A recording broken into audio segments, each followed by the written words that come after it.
नमस्कार। ये आकाशवाणी शिमला है। अब आप पूनम शर्मा से प्रादेशिक समाचार सुनिए। प्रदेश में लोकसभा चुनाव और 6 विधानसभा सीटों पर उपचुनाव के लिए कल मतदान होगा। इसके लिए निर्वाचन आयोग ने सभी तैयारियां पूरी कर ली हैं और पोलिंग पार्टियां अपने गंतव्य स्थानों पर पहुंच चुकी हैं। मतदान सुबह 7 बजे से शाम 6 बजे तक होगा। प्रदेश के मुख्य निर्वाचन अधिकारी मनीष गर्ग ने बताया कि राज्य में कुल 57,11,969 मतदाता पंजीकृत हैं। इनमें से 28,48,326 पुरुष और 27,97,218 महिला मतदाता शामिल हैं। वर्ष 2019 में हुए लोकसभा चुनाव से अब तक प्रदेश में मतदाताओं की संख्या में 3,81,815 की बढ़ोतरी हुई है। राज्य में 18 से 19 वर्ष की आयु के मतदाताओं की संख्या 1,71,675 है, जबकि 1,254 मतदाता ऐसे हैं जो 100 वर्ष की आयु पूरी कर चुके हैं। इसके अलावा 85 वर्ष से अधिक आयु के मतदाताओं की संख्या 60,835 है। प्रदेश में 35 थर्ड जेंडर मतदाता भी पंजीकृत हैं, जबकि सर्विस मतदाताओं की संख्या 66,390 है। इन सभी मतदाताओं के लिए प्रदेश भर में 7,992 केंद्र स्थापित किए गए हैं। इनमें से 369 मतदान केंद्रों को संवेदनशील श्रेणी में रखा गया है। कांगड़ा जिले में सबसे अधिक 118 संवेदनशील मतदान केंद्र हैं।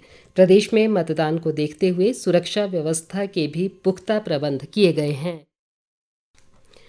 प्रदेश में कल कुल 62 प्रत्याशियों का भाग्य इलेक्ट्रॉनिक वोटिंग मशीनों में बंद हो जाएगा। इनमें से 37 प्रत्याशी लोकसभा चुनाव, जबकि 25 उम्मीदवार 6 विधानसभा सीटों पर होने वाले उपचुनाव में अपना भाग्य आजमा रहे हैं। हालांकि राज्य में कई छोटे दलों ने भी अपने प्रत्याशी मैदान में उतारे हैं, लेकिन इस बार भी मुख्य मुकाबला भाजपा व कांग्रेस के बीच ही होता दिखाई दे रहा है। हमीरपुर संसदीय क्षेत्र में सबसे अधिक 12 प्रत्याशी चुनाव मैदान में हैं। यहां मुख्य मुकाबला भाजपा प्रत्याशी अनुराग सिंह ठाकुर और कांग्रेस के सतपाल रायजादा के बीच है। हमीरपुर संसदीय सीट पर कई छोटी पार्टियों के अलावा 4 निर्दलीय प्रत्याशी भी अपना भाग्य आजमा रहे हैं। ये सीट पिछले कई वर्षों से भाजपा का गढ़ रही है और केंद्रीय सूचना व प्रसारण मंत्री अनुराग सिंह ठाकुर यहां लगातार 5वीं बार चुनाव मैदान में हैं। उन्होंने वर्ष 2009, 2014 और 2019 के लोकसभा चुनाव के अलावा वर्ष 2008 में हुए लोकसभा उपचुनाव में हमीरपुर से जीत हासिल की थी। उधर कांगड़ा संसदीय क्षेत्र में 10 उम्मीदवार चुनाव लड़ रहे हैं। यहां मुख्य मुकाबला भाजपा के डॉक्टर राजीव भारद्वाज और कांग्रेस के आनंद शर्मा के बीच है। हालांकि ये दोनों प्रत्याशी पहली बार लोकसभा चुनाव में अपनी किस्मत आजमा रहे हैं। इसके अलावा बहुजन समाज पार्टी सहित 3 निर्दलीय उम्मीदवार भी चुनाव लड़ रहे हैं। शिमला संसदीय सीट पर 5 उम्मीदवार चुनाव मैदान में हैं। इनमें भाजपा के सुरेश कश्यप, कांग्रेस के विनोद सुल्तानपुरी और राष्ट्रीय कांग्रेस पार्टी के सुरेश कुमार के अलावा अन्य दलों के उम्मीदवार भी शामिल हैं। मंडी संसदीय सीट भी प्रदेश की हॉट सीटों में से एक है। यहाँ सुप्रसिद्ध बॉलीवुड अभिनेत्री कंगना रनौत को भाजपा ने अपना प्रत्याशी बनाया है, जबकि कांग्रेस पार्टी ने लोक निर्माण मंत्री विक्रमादित्य सिंह को चुनाव मैदान में उतारा है। इस सीट पर हमेशा की तरह इस बार भी मुख्य मुकाबला भाजपा व कांग्रेस के बीच ही होता दिखाई दे रहा है। हालांकि मंडी संसदीय क्षेत्र से कुल 10 उम्मीदवार चुनाव मैदान में हैं।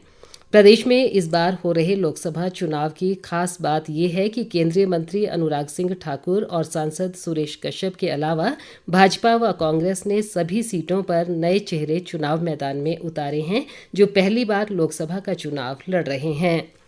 इस बीच प्रदेश के मुख्य निर्वाचन अधिकारी मनीष गर्ग ने सभी मतदाताओं से अपने मताधिकार का प्रयोग करने की अपील की है। उन्होंने कहा कि मतदान को लेकर सभी तैयारियां पूरी कर ली गई हैं और मतदान केंद्रों पर सभी सुविधाएं उपलब्ध करवाई गई हैं। आकाशवाणी शिमला के समाचार प्रमुख रितेश कपूर से विशेष बातचीत के दौरान मनीष गर्ग ने कहा कि सभी मतदाताओं को लोकतंत्र के इस महापर्व में निर्भीक होकर भाग लेना चाहिए। इस बीच मतदान के दिन कल राज्य के सभी पंजीकृत मतदाताओं के लिए वेतन सहित अवकाश घोषित किया गया है। ये अवकाश राज्य सरकार के सभी कार्यालयों, बोर्डों, निगमों, शिक्षण संस्थानों और औद्योगिक प्रतिष्ठानों के कर्मचारियों सहित दैनिक वेतन भोगियों के लिए भी देय होगा। इसी के साथ ये समाचार बुलेटिन समाप्त हुआ। नमस्कार।